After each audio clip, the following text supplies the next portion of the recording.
Not that much, but yeah. Just on the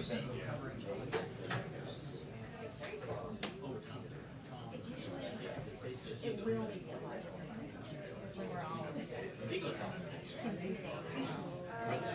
reading some of the stuff, it seems like we're basically just going back in time where it's like you're in your hotel and room service and stuff's closed. In like a month.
Hi everyone.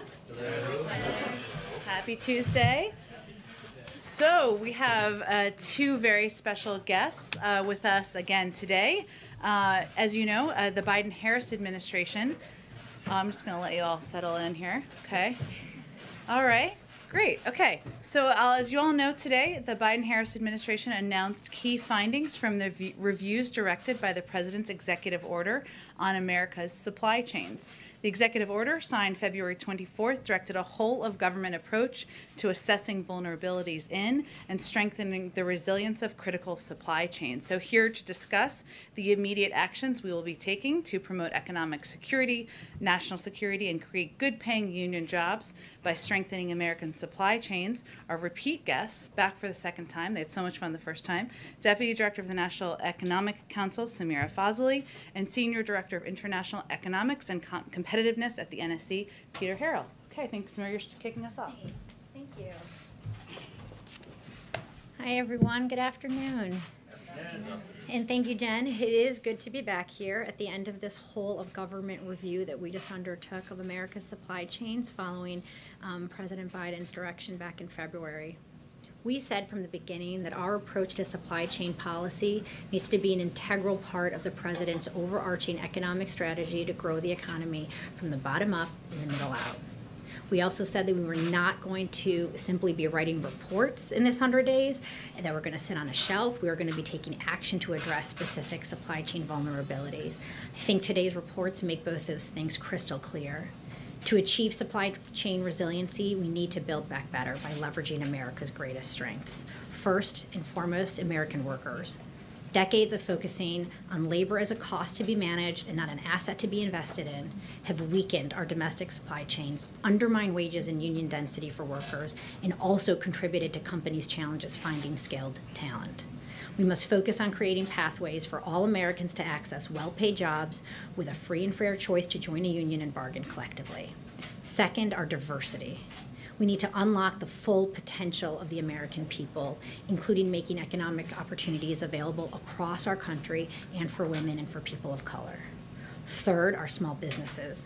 To build a diverse and healthy ecosystem of suppliers, we must rebuild our small and medium-sized business manufacturing base that has borne the brunt of the hollowing out of U.S. manufacturing.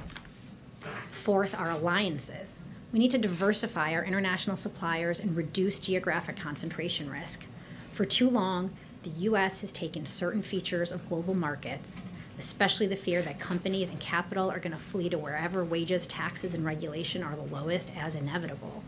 The pandemic laid bare the challenges of this approach, and we need to change it. We are committed to working with partners and allies to decrease the vulnerabilities in our collective supply chains. And finally, fifth, our imagination. Our approach to supply chain resilience needs to look forward to emerging threats, from cybersecurity to climate issues, and so we are future-proofing and building back better. Second, it's clear from these reports that we need to take action, and today we made a series of announcements to that effect, including on pharmaceuticals. The Department of Health and Human Services is going to be using its Defense Production Act authority and funding appropriated under the President's American Recovery Plan to invest $60 million in advanced pharmaceutical manufacturing technologies and R&D. On advanced batteries, the Department of Energy will take steps to advance its support for battery research, manufacturing, and processing. This is going to include new rules to ensure that companies that develop new products based on federal R&D funding manufacture those products in the U.S. So what is invented in America can be made in America by America's workers. On critical minerals and materials like lithium and rare earths, that are essential in our fight to combat the climate crisis. We will be announcing a comprehensive strategy that includes both increases in sustainable U.S. production and processing and working with allies and partners to increase sustainable global supply and reduce reliance on geopolitical competitors. Across all of our domestic and international efforts on minerals, we will maintain a commitment to adhere to the highest environmental, labor, and social sustainability standards and support robust community engagement in the process, including tribal consultations here in the U.S. On semiconductors, the Department of Commerce will double down on their ongoing work to convene industry and work with allies and partners to increase transparency, communication, and trust throughout the semiconductor supply chain. Finally, as we move to focus on our one-year reviews, the Department of Agriculture is announcing more than $4 billion in a robust suite of Build Back Better initiatives focused on building a more fair, competitive, distributed, and resilient food supply chain and food system. Third, we need to be nimble and be able to address emerging supply chain issues at the same time as we're continuing this work on these longer supply chain resiliency strategies. And that is why today we are launching a new supply chain disruptions task force to tackle near-term bottlenecks in the semiconductor, home building and construction, transportation, and agriculture and food industries. This task force is going to be led by 3 cabinet secretaries, Secretaries Buttigieg, Raimondo, and Vilsack, and will bring an all-of-government approach to addressing the near-term supply-demand mismatches we are seeing in these sectors as the economy reignites. They will be collaborating closely with industry, labor, and other stakeholders to surface solutions, share best practices, and take actions. And we at the White House are going to be their partners by their side. It's going to be NEC, DPC, CEA, NSC, all of us working with them. Throughout our work on supply chains, we have been heartened to see the bipartisan support for supply chain security and resiliency, including when the President started this review by meeting with a bipartisan group of senators in the Oval Office. We look forward to working with Congress as we move these ideas into action. And before I turn it over to my colleague and friend, Peter Harrell, I want to note that our report's findings reinforce the President's call for making a once-in-a-generation investment in our nation's production and innovation infrastructure. Those investments proposed in the American Jobs Plan and the American Families Plan will strengthen the public systems that connect manufacturing, researchers, workers, and small businesses, and will help unleash the power and ingenuity of the private markets to drive towards national resiliency. Thank you. Peter?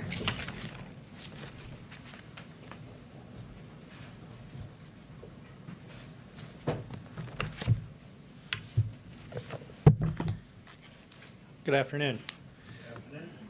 Thanks, Samira, and it's a pleasure for me to be here this afternoon.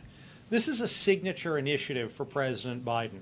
He has focused on supply chain resilience since his campaign, when he promised almost a year ago that if elected, he would direct his administration to expand investments in U.S. manufacturing and to take other steps to strengthen the resilience of U.S. supply chains.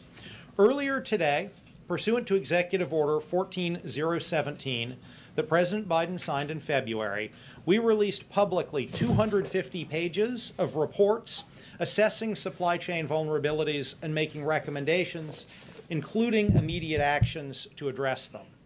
Earlier this morning, National Security Advisor Jake Sullivan and National Economic Council Director Brian Deese convened a meeting of many members of the cabinet here at the White House in the Roosevelt Room to discuss the recommendations in this report and for the cabinet members to commit to taking action across the U.S. government to implement those recommendations and other critical steps to address supply chain resilience.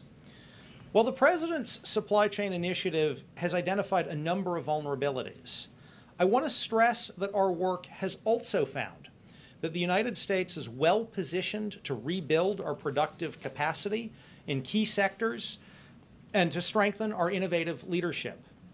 We're confident that working together with Congress, industry, labor, and other stakeholders, we can chart a new path that emphasizes resilience, security, broad-based growth, and sustainability. As Samira mentioned, the President and the entire administration welcome the strong bipartisan support that exists on Capitol Hill for strengthening American supply chain resilience. Samira highlighted a number of the domestically focused specific actions that the administration announced earlier today. I want to briefly discuss just a few of the actions that we're taking internationally.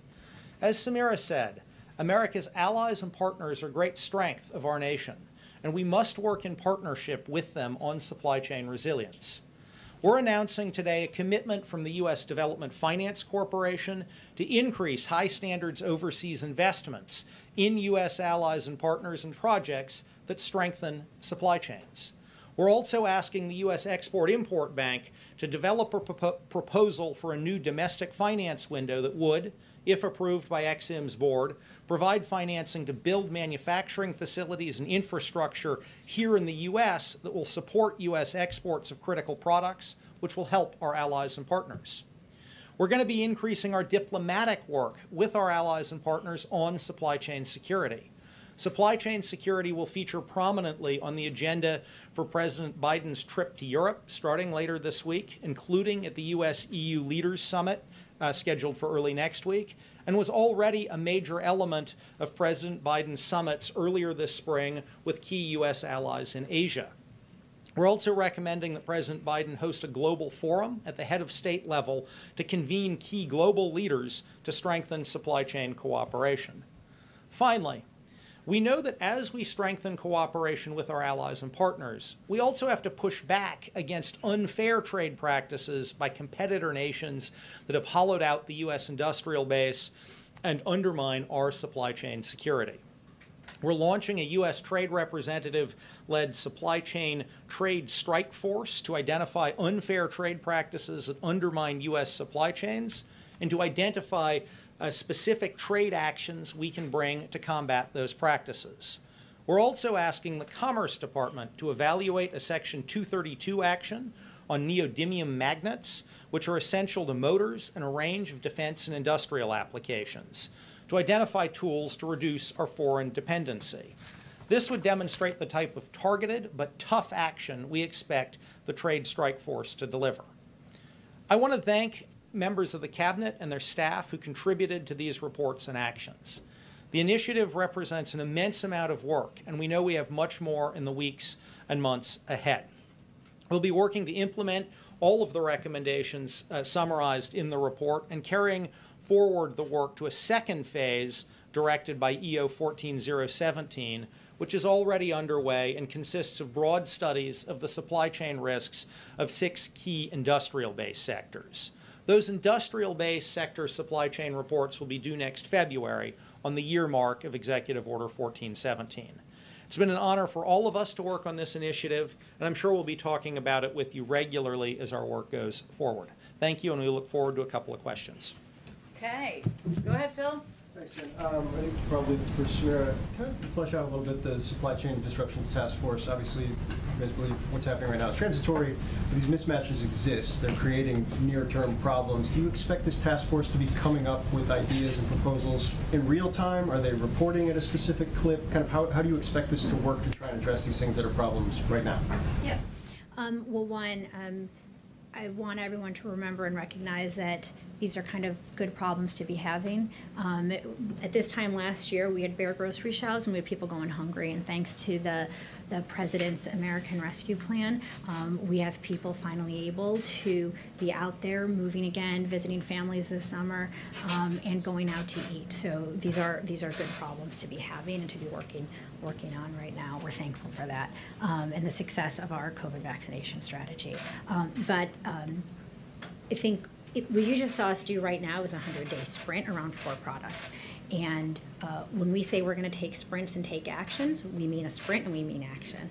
And so here, our cabinet secretaries who are in the lead, you'll see in the days and weeks ahead, they are going to be bringing together all stakeholders to really diagnose the problems, understand what's going on out there in these markets, and see what actions can be taken to close those vulnerabilities. We recognize that in some instances, those actions are going to be actions that the private sector, other stakeholder groups, they need to be the ones taking action. The answer is not always government taking the action here, but we have learned in our work with the semiconductor kind of producers and users that when you bring people together, you help them increase trust, increase transparency, and stimulate a lot of learning that sparks action. April? This is for Samara and Peter. Samara, you used the word weekend. And as we're talking about supplies, I'm looking at the link with inflation. What should the American consumer be looking for now as we've come up with this report and the weaknesses that you've talked about as it relates to inflation? And then Peter, for you, you used words vulnerability. With putting weekend and vulnerability together, there's some kind of economic parallel with this. Where are we economically in this nation? What is our status? We are staving off or have been trying to stay off depression. Where are we economically? Are we still in recession, a deep recession? Where are we? If you can answer both of those questions. Look, I think where we are economically is the U.S. is clearly the engine of global growth right now. Our economy has reignited, and the rest of the world is being valued by our successes here. So the economy is fundamentally in a position of strength, but this president has consistently said that what we need to do is take this moment to build back better. So when we talk about weaknesses and vulnerabilities in this report, we've identified structural long-term problems that have built up over time in our economy, and that is why this president has been out there calling for Congress to take action on his American Jobs Plan and American Families Plan, because what we need now is a transformational investment to make sure we can actually grow from the bottom up and the middle out. Peter, do you want to, Peter? What about the issue of inflation now? Oh, you know, on these supply chain bottlenecks that we're seeing, some of these price dislocations, these temporary increases in delivery time, we fully expect these bottlenecks to be temporary in nature and to resolve themselves over the next few weeks. Like, if again, these are good problems to be having. Demand came back much quicker than even companies expected. I think the success of our vaccination campaign surprised many people, and so they weren't prepared for demand to rebound in this way, but we still expect this to be transitory in nature. We're going to keep an eye on it, but we think it should resolve in the next few months. And the status of where we are economically, recession, staving off depression, deep recession, where are we? And I think Samara addressed that. I just So want she said, okay, strength. Okay. Strength. Okay. Josh. A little bit more about the semiconductor portion of this. I mean, and I'll point you to, on Friday, the OECD report. We're like the one advanced economy that I think our growth projections are above where we were at the pandemic. Was it 6.9? So. Good, Josh. On semiconductors, how do you plan to balance funding or support for foreign manufacturers, allies, partners, and domestic manufacturers? Is there going to be a preference given to domestic, or is there a risk that this could, support foreign manufacturers in a way that actually undercuts the domestic industry? How, if at all, do you plan on balancing that? So I think we are taking an all-of-the-above strategy to semiconductor manufacturing and expanding semiconductor manufacturing, both here in the United States and abroad. As you know, the President has called for Congress to appropriate at least $50 billion to strengthen semiconductor manufacturing here in the United States, including both leading-edge semiconductors and also some of the more mature semiconductors where we're seeing current shortages for automotive manufacturing and industrial applications. Generally speaking, consistent with the proposal in in Congress, we would expect to encourage both foreign and American companies to invest here in the United States. And I think we're already seeing some announcements of that, where we've seen announcements from Intel, from Samsung, from Global Foundries, from a whole range of both foreign and American companies to expand capacity here. But it isn't just from an overall strategy. That money is going to be about attracting capacity here in the United States. But from our overall strategy, it's not only about expanding capacity here in the United States, it's also about working with allies and partners.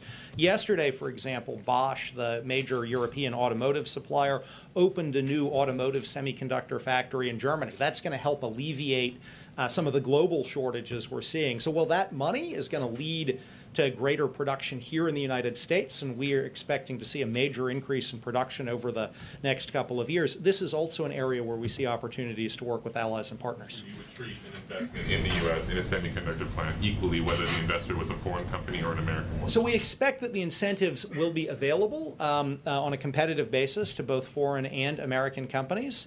I'm not here to get into the specifics of exactly how the program will be implemented if Congress, in fact, passes it. Finally, can you talk a bit about the trade strike force? What are they tasked with doing or able to do that USTR doesn't do already? So I think the trade strike force is a vehicle to leverage a number of our existing trade tools, but to really focus them on supply chain vulnerabilities. You know, we have, as we looked across the 4 products that we are releasing reports on today, we saw example after example where an unfair foreign competitor action had led to the hollowing out of a supply chain for a key U.S. product. And these are all often very specific things those foreign governments are doing. So what this is going to do is harness and focus the government agencies involved in trade enforcement on how do we use our trade tools to combat unfair trade practices that impact supply chains and to strengthen U.S. supply chains. And I think the neodymium magnet 232 we're asking Commerce to evaluate is an example of that. Through our reports, we identified a very specific product where there's a very specific supply chain vulnerability, and we're getting the task force to look at that. Brian. I guess, the disruption task force, are you all going to be looking at ransomware attacks? And how will you deal with it internationally? On ransomware? Yes. The Disruption Task Force is focused on semiconductors, lumber and construction, or home building and construction materials. It's not going to focus on ransomware and cybersecurity. We have a whole other process in place led by our National Security Council that addresses cybersecurity risks and issues. And internationally, you'll deal with that? How? So I think you saw the other day Deputy National Security Advisor Neuberger talk about some of the steps that the administration is taking to address ransomware. She is leading a process to identify and close vulnerabilities that we face from ransomware. One of the sets of issues we have been looking at in our supply chain review, both on these 4 products and in our year-long industrial base, is cybersecurity risks to our supply chains. Clearly, cybersecurity risks can disrupt supply chains, but Ms. Neuberger is leading the sort of focused response to the ransomware issue. That'll be two different things. Are they working together? I would not say it's siloed. Yeah. We work very closely. I think Peter and I being up here shows you how closely the National Economic Council and National Security Council work together on issues where it makes sense for us to come together. And so on cybersecurity, you have seen us behind the scenes working together to figure out how we can leverage our tools and our convening power to have a whole government response repeatedly. Okay, last one right in the middle. Go ahead. Will Right, yeah, go ahead, sorry. will the administration work on unbundling large contracts to ensure that Black-owned companies can compete for them? No. So we are very focused on trying to make sure that our Build Back Better agenda, sorry, it's hard to see. Is it okay if I stand here? Sure. To be able to look? Yeah, I relate. No, we are really focused on making sure that as we talk about diversifying supplier bases here in these reports, that we are not just talking about small businesses, but we're talking about disadvantaged businesses as well and minority-owned businesses. And so you've seen in our American Jobs Plan that we put proposals in there related to small business and strengthening small business, and we know an important piece of that is leveraging federal procurement and the power of federal procurement to support those businesses. So. Christian's been very eager in the back. Go ahead, Christian. Last actual one. You talked about the Export-Import Bank and some of the financing that's going to be done to shore up industrial manufacturing here in the United States. Under the previous administration, though, China was one of the top destinations of U.S. export-import financing. An overwhelming majority of that money actually went to state-owned enterprises. Is the administration looking at anything in terms of financing that goes to some of these industries overseas? Shouldn't, the priority be making certain that money stays here? So that's actually exactly the proposal we're asking the Export-Import Bank's board to evaluate, is a new window that would foster direct Ex-Im Bank financing for the construction of manufacturing and infrastructure here in the United States. Obviously, they have a long-standing set of programs that finance the export of products made in the United States to foreign buyers. But actually, it's exactly what we're asking them to look at as ways to expand the financing for construction and investment here in the U.S. Thank you both so much for joining us. Appreciate it. Always welcome. Thank you. We love to talk about supply chain. Thank you. Okay. Thank you. Just two more items for all of you at the top. Yesterday in Guatemala City, following a bilateral meeting with the Guatemalan president, the vice president announced a new effort to partner with Guatemala around security, economic development, and anti-corruption. Today in Mexico, the vice president will hold a bilateral meeting with President Obrador. They'll discuss our economic relationship, security cooperation, and stemming migration. The vice president and President Obrador will witness the signing of a memorandum of understanding between the United States and Mexico to establish a strategic partnership to cooperate on development programs in the region. And the vice president will also meet with labor leaders, women entrepreneurs, and U.S. Embassy staff before she returns to the United States. One last item for all of you. We have more good news on the global fight against COVID-19. Today, the MasterCard Foundation and MasterCard pledged to make a $1.3 billion contribution to help make critical progress in providing vaccines to people across Africa in partnership with the Africa Centers for Disease Control and Prevention. This is a significant commitment to acquire COVID-19 vaccines for at least 50 million people and to build long-term manufacturing and equitable distribution capacity, which will further enable efforts to provide vaccines and strengthen the continent's ability to prepare for future pandemics. This is a welcome addition to our announcement last week that approximately 5 million of our first tranche of COVID-19 vaccines will be shared with African countries in coordination with the African Union. Which vaccines? They're providing funding, a contribution of funding to ensure that these vaccines are provided to Africa. I don't have the Whichever vaccines they take. It's again funding to the Africa CDC version of the CDC, so it will be distributed through there. With that, Darlene, why don't you kick us off? Thank you. Have the President and Senator Capito had their conversation yet, and what can you tell us about it if they have? They have not had a conversation yet, but they will have a conversation this afternoon, and the President looks forward to continuing the discussion with the Senator.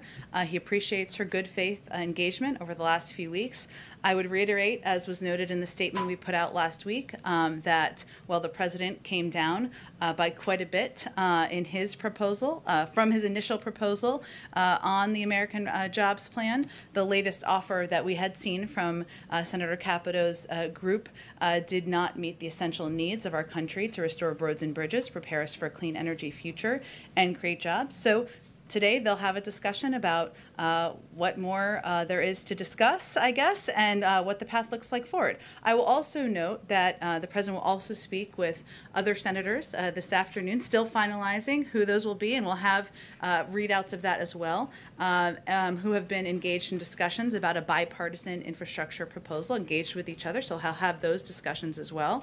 I expect we'll have a readout, as I noted. We're encouraged by these discussions and see them as an additional viable path forward. And he'll ask members of his jobs cabinet, or he's already asked them, I should say, to remain engaged in the days ahead, the period of time when he's on his foreign trip, although, of course, he'll remain engaged from there as well, with all members who are interested in working together on making a historic investment in infrastructure. And just third piece I would note, Darlene, as we're kind of since you asked about the president engagement, he's also going to stay closely engaged with Democratic leadership about the path forward, especially in light of the markup on the surface transportation bill happening tomorrow in the House and the interest by Speaker Pelosi, Leader Schumer, and other leaders in Congress on moving forward, and certainly an interest in doing that. Finally, last thing I would note is the expected passage later today of the U.S. Innovation and Competitiveness Act in the Senate this afternoon, which is a down payment on the president's proposed investment in R&D to make us more competitive,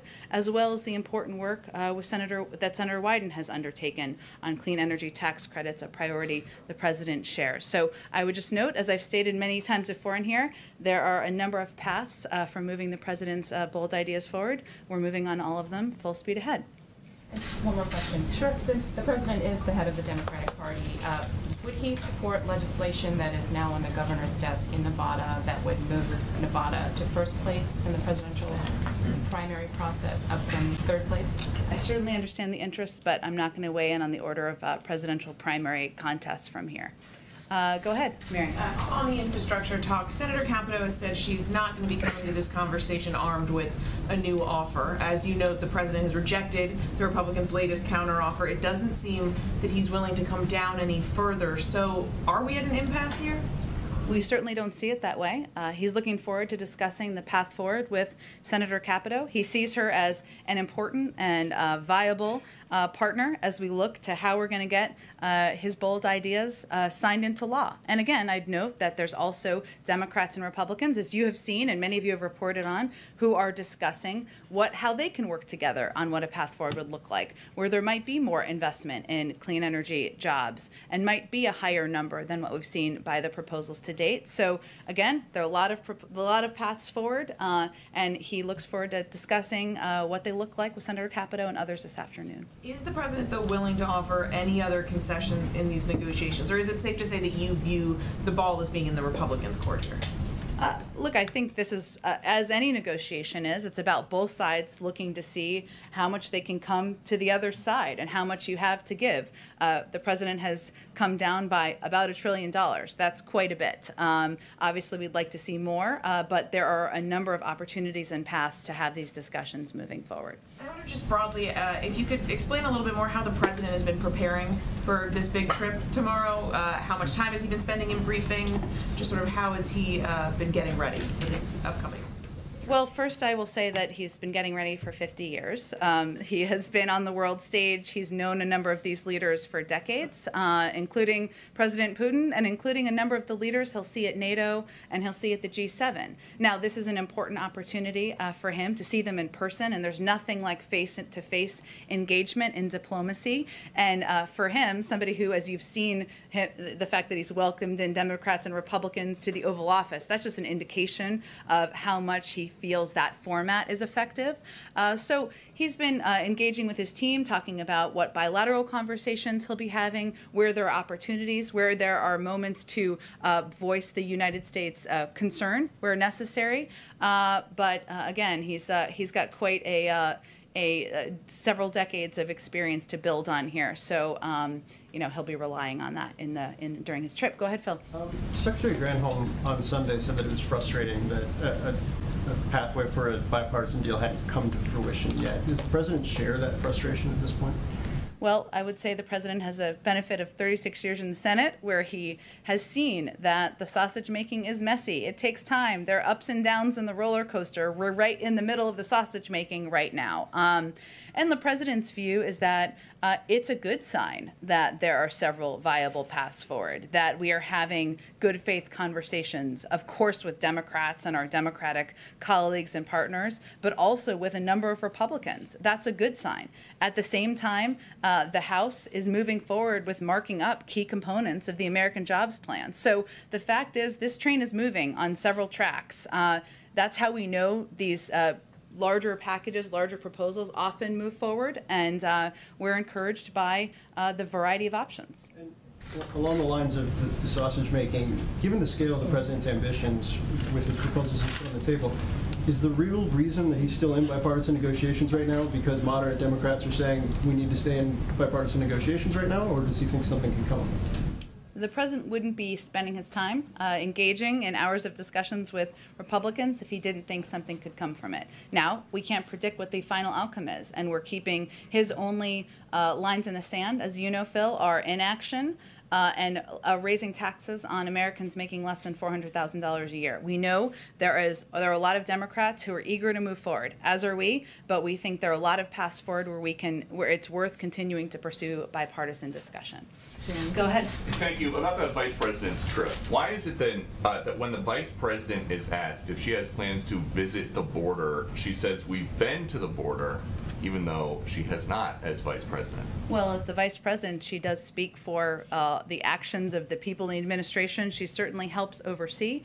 I expect that sometimes she may go to the border, Peter, but as you know, what her focus has been, what the assignment is specifically, is to work with leaders in the Northern Triangle. She's on a trip doing exactly that, exactly what the president asked her to do. And as we understand it, though, her main focus is to try to address the root causes of migration. Did somebody decide here that it would not be helpful for her to go to the border and talk to people who just migrated here? Well, again, I think that at some point she may go to the border. We'll see. But she's in the Northern Triangle now to have discussions with leaders, with community leaders, with civil society leaders, with the embassy about how we can work together. And obviously she's made a couple of announcements already, probably more to come before she comes back to the United States. And she described, though, you said she might go to the border. She described a trip to the border yesterday as a grand gesture. Why? Look, Peter, again, I think her focus of this trip is on meeting with leaders, having a discussion about how to address corruption, how to address the root causes, how to work together to address humanitarian challenges in these countries. That's exactly what she's doing on the ground, and I'm sure she'll report back to the president when she returns. Go ahead. I'm going to follow up with the border in a second, but let me ask you, if I can, on infrastructure. You laid out some of the conversations that the president is having, including sort of his message to some of the Democrats on Capitol Hill right now, to sort of get a little better detail there. With the president's support, does he want Democrats to more actively pursue the process of reconciliation as an option?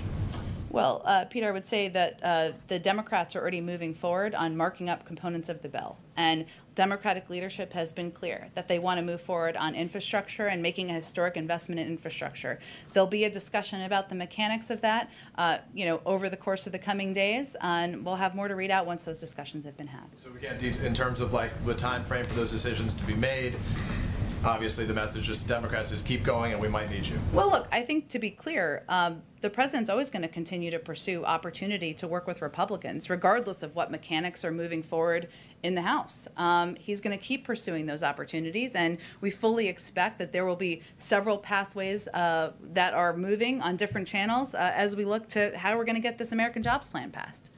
As it relates to the border right now, we heard from the vice president yesterday where her message was very simple and blunt. She said to those migrants who would be considering coming, she said, do not come. Obviously, there's some progressive Democrats, among other critics, who have been frustrated by that. Alexandria Ocasio-Cortez, perhaps most prominently, saying it was disappointing to see. She said, among other things, that seeking asylum at any U.S. border is a 100% legal method of arrival. What does the White House say to those progressive Democrats, among others, who are frustrated by the message the White House is delivering?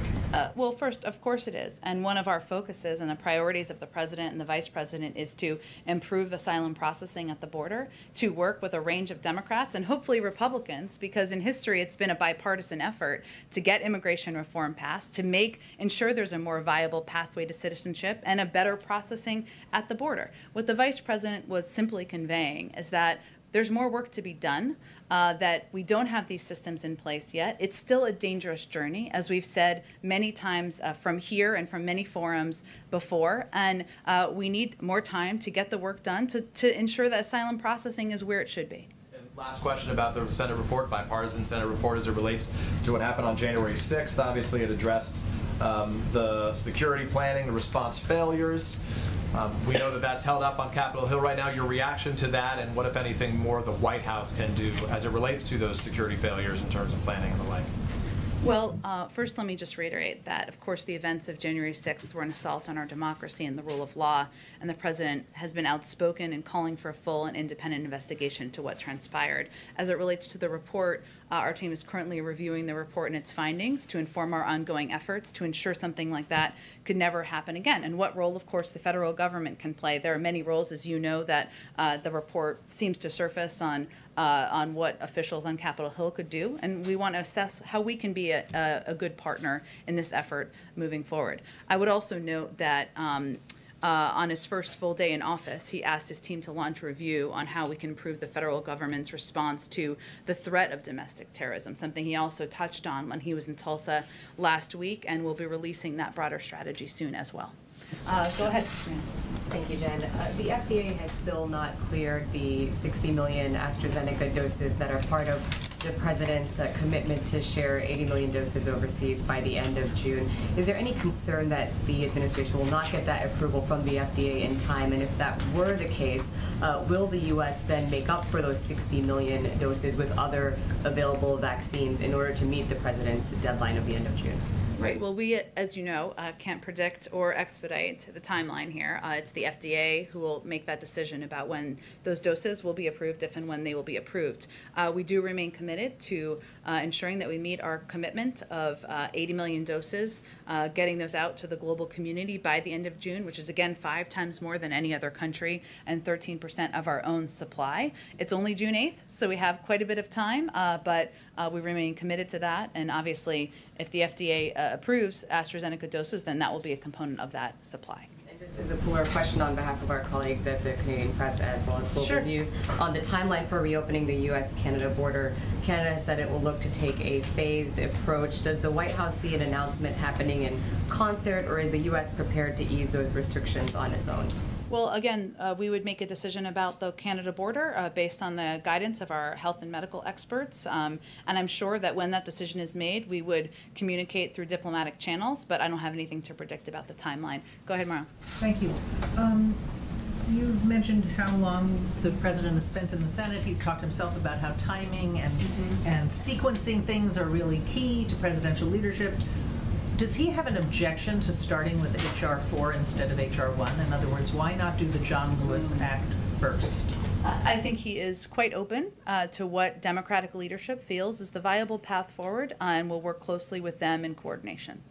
There's a difference of opinion on that, on what would be the best one to go. We're not going to be the arbiters of that, but we will discuss with them. We will discuss with them as we look ahead what the right path forward is. Okay, and my second question, just on infrastructure, in terms of the people he's speaking to this afternoon, will one of them be Mitt Romney?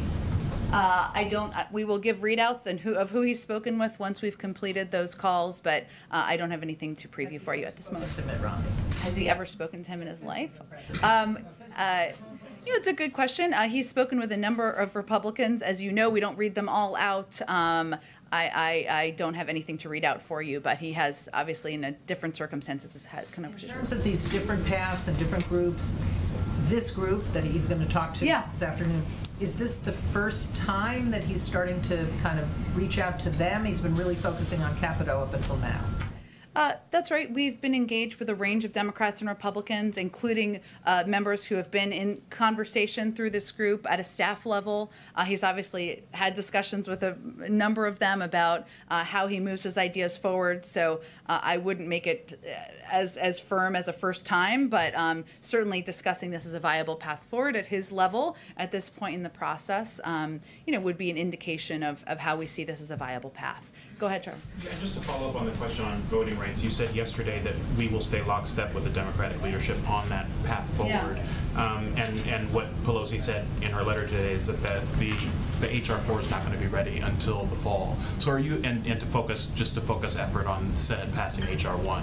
So are you okay with that kind of time frame, even if that means that basically this issue languishes until the fall? Well, first, we don't see it as languishing. Obviously, the president has asked the vice president to lead this effort, and I'll give you a bit of an update that in addition to, of course, engaging with federal efforts on the federal level to move legislation forward. She's also going to use the power of the White House to convene key stakeholders, and she'll be hosting several events next week when she returns from her trips, just to give you an indication of how quickly and how focused we will be on these efforts. And she'll fight for our key bills and also to register voters under the president's historic executive order, as well as advocate for democratic principles. So I will say we're going to work, of course, with Democratic leadership on both, even with their disagreements about what the order of events should be here. But we're not going to wait for that. We're going to use the White House as a convener. We're going to use the bully pulpit. Obviously, when the president was in Tulsa just last week, he talked about voting rights very passionately and forcefully. I'll also note that we're also continuing to work to implement the executive order that the president signed into law early on in his administration. And that executive order uses every authority available to make voting easier, more accessible, and more fair. It directs agencies to expand access to voter registration and election information, assists states under the National Voter Registration Act, improves and modernizes vote.gov, increases federal employees' access to voting, analyzes barriers to voting for people with disabilities, increases voting access for active duty military and other voters overseas. So I would just note that we are not relying on just one option here. Of course, federal legislation is something he will continue to press for, but we'll use the bully pulpit, we'll use our convening power, we'll continue to press through on implementing this executive action as well. Separate issue, there was a report this morning about basically IRS records showing that very wealthy Americans have evaded paying income tax almost altogether in certain circumstances. One, do you have any reaction just to that as a factual matter? And two, are you concerned about that just from a leak standpoint? Well, let me take the second part first, because I think that's important. Any unauthorized disclosure of confidential government information by a person with access is illegal, and we take this very seriously. The IRS commissioner said today that they are taking all appropriate measures, including referring the matter to investigators, and Treasury and the IRS are referring the matter to the Office of the Inspector General, the Treasury Inspector General for Tax Administration, the FBI, and the U.S. Attorney's Office for the District of Columbia, all of whom have independent authority to investigate. So obviously we take it very seriously. I'm not going to comment on specific unauthorized disclosures of confidential government information. I can tell you that broadly speaking, we know that there is more to be done to ensure that corporations, individuals who are at the highest income are paying more of their fair share. Hence, it's in the president's proposals, his budget, and part of how he's proposing to pay for his ideas. April, go ahead. And Michelle, I'm sorry, I'll come back to you. Go ahead. I want to follow back up on voting rights, or matters of voting rights. Sure. This president has based his administration on equity and equality. And now the issue of voting rights is in our face. We are voting without the full protections of the 1965 Voting Rights Act because of Shelby v. Holder, but it's also unraveling because of states. And the person that seems to be holding it up is Joe Manchin. Is the president planning to specifically speak with him about voting rights, not including it with infrastructure or anything? Is he planning on speaking with him specifically on voting rights, particularly after this morning's virtual meeting with civil rights leaders who say the conversation will continue?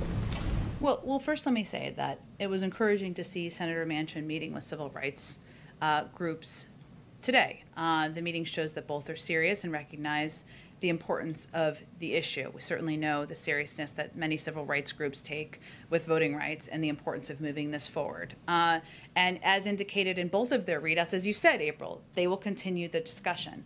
I would certainly expect that when the president has a conversation with Senator Manchin the next time, they'll talk about voting rights. But often when he speaks with members, he talks about a range of issues, some where you work together, some where you disagree.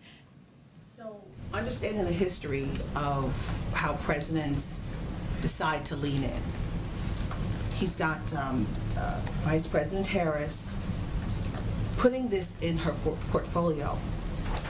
But when will the president begin to lean in? Is there a moment where he has to himself lean in on this?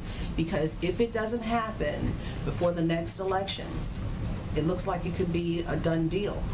Well, April, you were with the president in Tulsa last week, right? You heard how passionately he spoke about voting rights, how central this is to how he views his presidency, his leadership, the future of our democracy.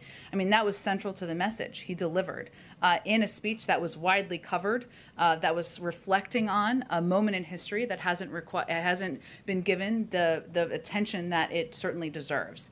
I certainly would not say we're waiting. As I noted, we're going to continue to press for federal action, to move forward on a bill that the president would love to sign into law. We certainly know we can't do that with a magic wand. That's not how democracy works, for good reason.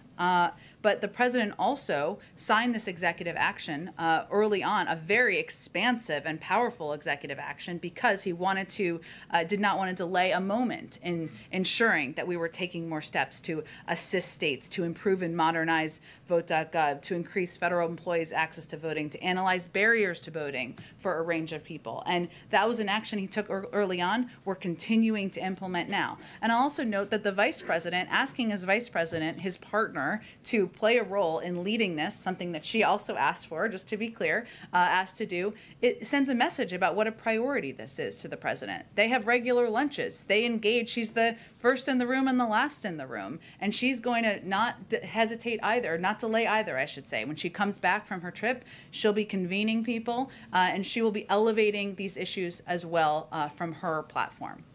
Jen. Go ahead, Risha. Thank you, Jen. The Family Reunification Task Force has reported that of the about 3,900 children who were separated from their families, it does not have a confirmed record of reunification for 2,127 children. Can you explain what that means, that they don't have a record of reunification? Does the administration know where these children are?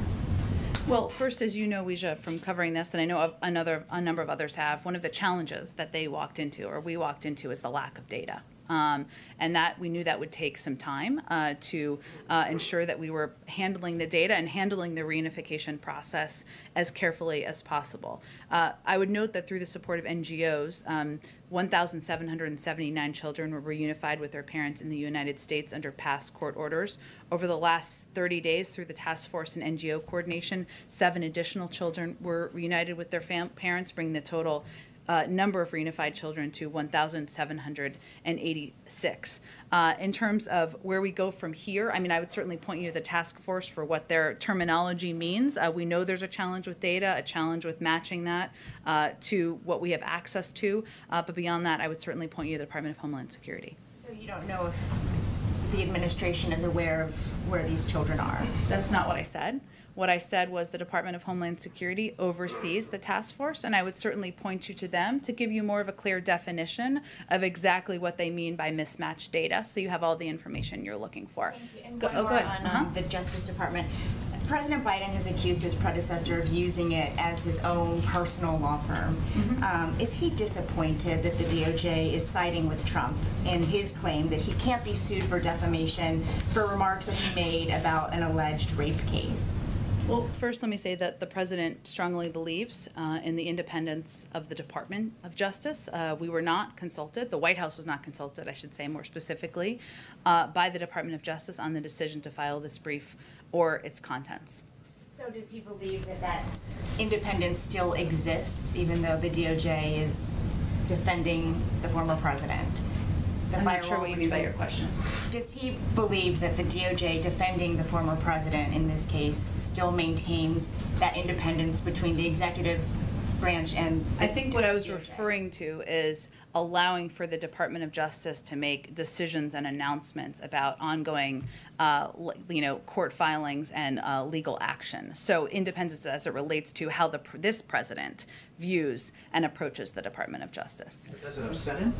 I think the president has been pretty clear, as we just started her comment conveying about his view his view about his predecessor's comments, about his predecessor's language, and about his predecessor's approach and his engagement in that regard. What can you do about it? I don't think I have anything more to speak to you on, Brian, on active litigation. Go ahead, Josh. Can I ask, there was a series of web outages this morning that linked to a company called Fastly. Is there any indication that it's anything other than just a failure with that company in specific? Is it a potential national security issue? Have you looked into whether there's a potential external group behind it? Yeah, Fastly, I know, put out a statement about it. I don't have anything more from the federal government on the leak, on the outage. Pivoting to the G7, the president has talked about the need to push the G7 to boost vaccine availability overall. Can you speak to what he's considering? Prime Minister Johnson, for instance, has talked about the need to vaccinate the world in its entirety by the end of 2022. Other European leaders are not going quite so far. Does the president have a view on what specific target the G7 should take? Well, I expect we'll have more in the coming days, Josh, so stay tuned. Jake did say he expected that you all hear more at the G7. I don't want to get ahead of that too much, but what I would say is that the United States we're headed into the G7 in a position of strength with 64% of our adult population vaccinated, in a position to donate more doses to the world than any other country around the world. But we certainly know this needs to be a global effort, and it will be a discussion at the G7, and we'll have more to say in the coming days. Go ahead. Just one more on infrastructure. Given the what the Senator Capito said today to reporters, kind of throwing cold water on progress between her and the president on talks, would you say the administration has become more willing to pursue reconciliation to pass infrastructure package than maybe a week ago or 2 weeks ago? Well, I would say that there's always been a range of paths to get the president's bold ideas passed into law. He's having a conversation with Senator Capito this afternoon, as well as individual conversations with other members who have been working in a bipartisan manner to see what the path forward looks like. And he's also closely in touch with Democratic leadership. So I'm not here to rule out options, but I'm not here to rule in new options either. We'll have more to say after he has these calls later this afternoon. One more. The White House said over the weekend it was unaware of the DOJ gag order on the New York Times. Can you assure us that there are no other gag orders on other news organizations related to some of these investigations? Well, the Department of Justice has made clear that was their third and final notification that they were offering, and that's the information they also shared with us, but they've shared it publicly. And so to your understanding, there's no other gag orders? They indicated that this was their last effort, their last notification that they needed to offer. Go ahead. Thanks. So I have a question that's about little infrastructure and little climate. Senator Sheldon Whitehouse was tweeting yesterday saying that he was anxious about the future of climate-related legislation. He said climate has fallen out of the infrastructure discussion. As it took its bipartisanship detour, it may not return. Then he went on to say, I don't see the preparatory work for a close Senate climate vote taking place in the administration. Has the White House reached out to the senator, and also does he have cause for concern on the future of climate-based legislation? Well, I promise you we are certainly in touch with his team, and perhaps even on an individual basis as well, but I don't have anything to read out for you. But I can just tell you that we are in close touch with nearly every member of Congress who is working on this legislation moving forward.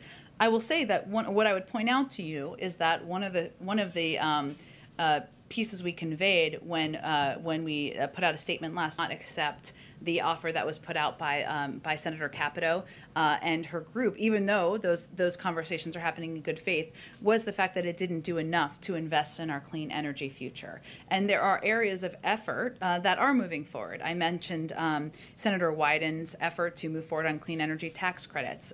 The president views this bill as a jobs bill. He also believes it's a clean energy jobs bill, and it has an opportunity to invest in industries of the future. So certainly it is close to his heart. It remains an area he's committed to, and one he will continue to fight for as we have these discussions moving forward. And then I just had another on the vice president visiting the border or not visiting the border. Republicans and conservatives are, going crazy on Twitter, sending pictures, they're worked up, sending video of her interview with Lester Holtz, saying, I've not been to Europe either. Does the president think there is a scenario in which she should visit the border, and also the mounting criticism from conservatives? Would that ever factor into a decision to send her down there? I mean, don't they have a point that if she has this task in front of her, should she not see the end cause as well as the root cause of migration? Well, first, as I said to Peter, at some point she may go to the border. I don't have any trips to preview for you or predict or a timeline for that. But what I would reiterate is that her assignment was to work with countries and leaders in the Northern Triangle to address root causes, address corruption, ensure we're working together to address humanitarian concerns. I will say we're not taking advice from former President Trump or most of the Republicans who are criticizing us on this, given they were all sitting there while we created this problem we walked into, both at the border and with the movement of migration that has been growing over the last year. So we're not taking our guidance and advice from them, but if it is constructive and it moves the ball forward for her to visit the border, she certainly may do that. Go ahead. Yeah, I have two questions on infrastructure. You said the White House is moving ahead on all three paths on infrastructure, including the third path, which was listening to other lawmakers who have ideas. I believe that's how you characterize it. I'm just trying to clarify, and this was asked a little bit earlier. I mean, are you referring to the bipartisan group that consists of Senators Manchin, Sinema, Romney, and Portman? And if current talks with Senator Capito and her group don't progress, is there a point when you stop negotiating with that group in favor of this other group of Republicans and Democrats? Is that how you see it working? Well, I would say we'll leave it to them to determine what groups they may or may not want to join, but it's not a closed group. We would welcome anyone who wants to join that group and be a part of these discussions moving forward, and we'll see where it heads. Members of the press, I'll leave it to them to determine. I think you have to be an elected member of the Senate, so unless that's your pathway moving forward. But you are engaging with them, though, already? Yeah. Okay. And then my second question is, what specific proposals did the White House agree to bring down or eliminate in its latest infrastructure counteroffer that reduced the cost from $1.7 trillion to $1 trillion in new spending? Does funding for caregiving remain in the president's latest offer? And if it does, I mean, is it still the $400 billion price tag?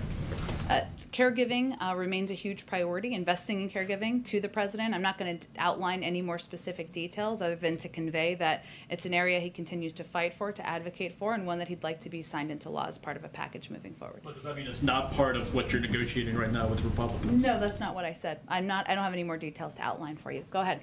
Yes, Jen. Sorry. Oh, we'll go to you next. The chief of Russia's space agency is threatening to pull out of the International Space Station unless the United States lifts sanctions against two companies that are related to the space station. What's the White House response to that?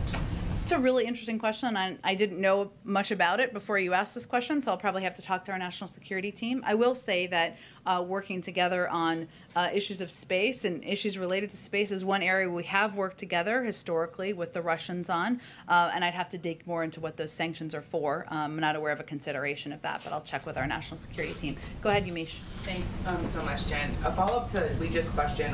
In 4 months, the Family Reunification Task Force has reunited about 36 families. Yeah. I'm wondering what the White House makes, what the president makes of the ACLU saying it hopes the government increases that pace. Does the president want to see this go faster? Are there any explanations for maybe why it needs to go slower?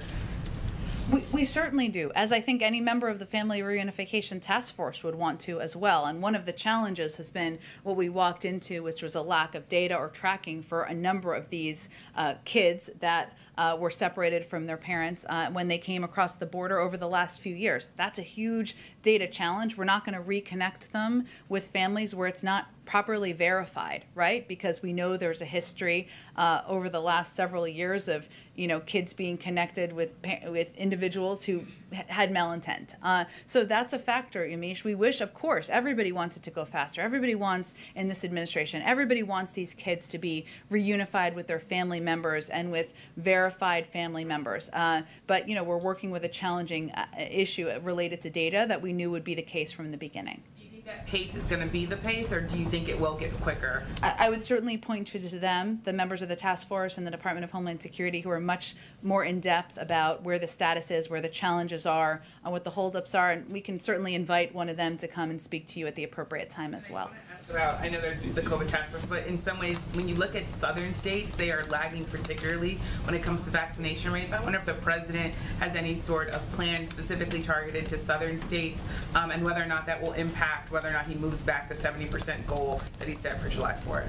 Well, Yamiche, you're right that there are different age groups, there are different demographic groups, there are different geographic groups in the country where we haven't seen the pace as fast as others. So while it's very high, the vaccination rate at this point among seniors, and even pretty high, over 70% for people 40 and older, still young, I will note, it is not where it needs to be. And people under 40, and certain states around the country. What we're trying to do, what we just launched this past weekend, is this massive 1-month campaign to incentivize, right?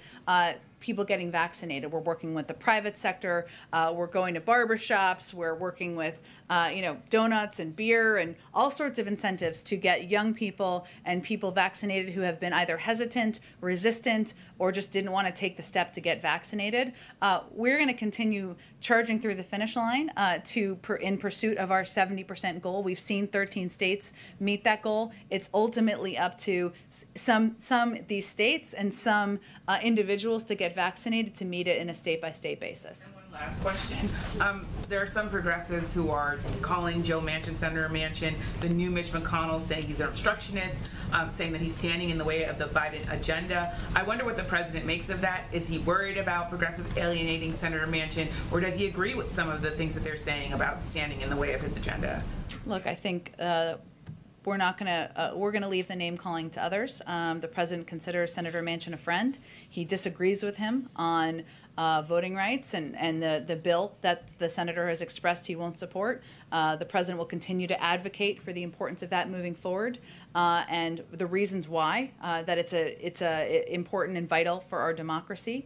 But we'll continue to seek ways we can work with Senator Manchin even while we have areas of disagreement. I wonder if you think the name calling, is it alienating the senator? Is it worrisome that you're hearing Democrats say that about Senator Manchin, calling him the new Mitch McConnell? Is that problematic? I can't speak to Senator Manchin's personal impact on Senator Manchin.